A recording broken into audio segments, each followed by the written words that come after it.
Imagine me and you. Hey guys, Michael Furlong here for Real Life at 180 Degrees. We're talking about marriage. This is actually going to be the last one on marriage as we summarize it all. Looking at my notes. So the purpose of these devotionals, all of them in general, is to talk about different topics of the day from a biblical standpoint. We started with marriage. I want to explain that although Scripture is very plain on the idea of a wife submitting to her husband, this isn't for the purpose of male domination in the house and in the bedroom.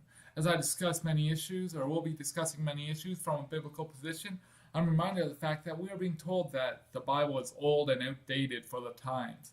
So while I approach male headship in the family as a husband and as a father, I want to address the importance of the woman's role. I showed the importance in marriage of the lineage of Jesus Christ. Now this is not to exclude the judge that God raised up, named Deborah, who would lead the Israelites in Judges 4. Or the book of Esther is a book about a young Jewish woman who would be married to King Xerxes, who I believe was king of Persia.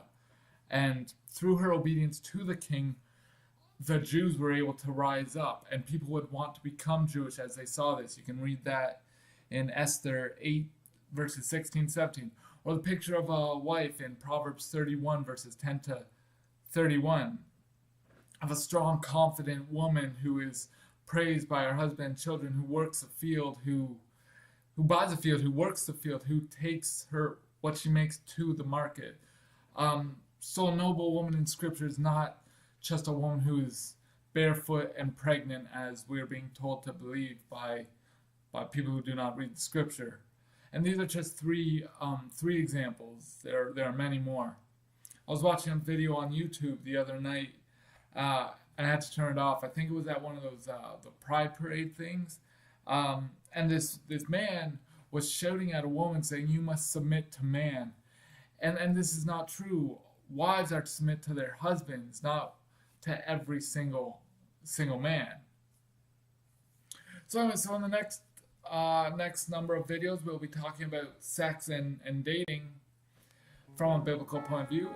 So that's it. Leave a comment below. Tell me what you think. I'll talk to you later. All right. Bye now. Imagine me and you. I do. I think about you day and night. It's only right to think about the girl you love and hold her tight.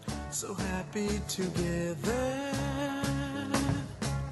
If I should call you up, invest a dime, and you say you belong to me, and ease my mind.